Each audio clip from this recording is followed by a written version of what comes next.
In this video, we'll talk about the IFERROR function. And in my example, I've created a payment calculator where the user enters values in these cells, and we have formulas in these cells once these values are entered.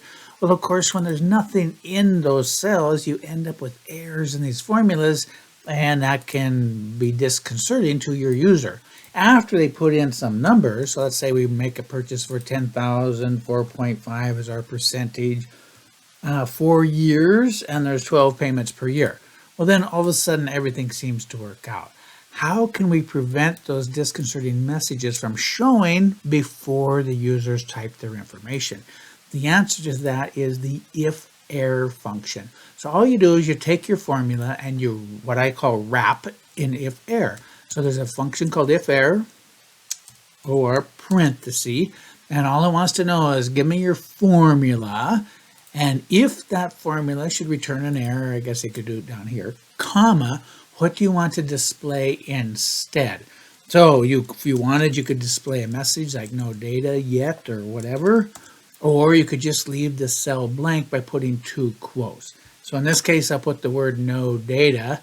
Down here on this 48, I'll go ahead and wrap it in IFERROR. Actually, I don't think this produces an error, but whatever. We can then say quote, quote as our value IFERROR.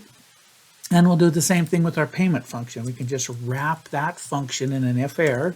And so the value is the payment function, but if it should have a hiccup, let's just put 2 quotes, which means leave the cell blank. So now if the user deletes the data, we'll see no data here. We get a 0 because these 2 cells with nothing in them are considered 0. And then here we just leave blank. As the user starts typing in their data, those error messages will go away. So now the messages go away and just the calculations show. Another example, we have this order form we looked at earlier.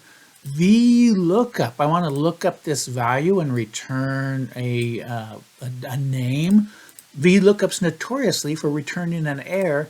If the user types something that can't be found, well then VLOOKUP returns NA. And that's why in this course we tend to use XLOOKUP because it has an if not found parameter that VLOOKUP didn't have.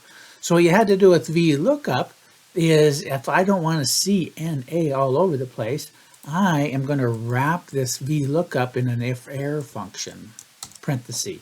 So if VLOOKUP returns an error, then let's just leave the cell blank at that point. And the same thing with the price. I want to return the price, but if the user types something goofy, then let's just wrap that whole VLOOKUP in an IFERROR, comma, 2 quotes, and then it gets rid of that. And I can do the same thing. Here we're just doing multiplication, right? I'll hit delete on this. So we're getting a pound value because I want to take the price times the quantity. Well, there's nothing here. And so this is just giving me a pound value error. So again, because that can be disconcerting to your users to see errors all over your spreadsheets, we just do IFERROR, comma, and then 2 quotes to leave it blank. And now the beauty is, so I have a formula here, and a formula there. I can drag those down this order form. And so this order form, maybe I have to do one at a time because that was a merged cell, I think. Anyway, this order form is all set to go. So if your user now types decent information, it just fills in. If I jump down here and type BH006, it will fill in, but I'm not seeing a bunch of errors because they mistype something. So again, if we go back to BZ or something that doesn't exist, it'll just stay blank and it doesn't show errors at that point. So that's how you use the IFERROR function. It's really commonly used, especially in a spreadsheet you're creating for a user, and you don't want them to see the pound value and divide by 0 errors and things like that. If their formula just doesn't have the data it needs, you can just say leave the cell blank in that IFERROR function.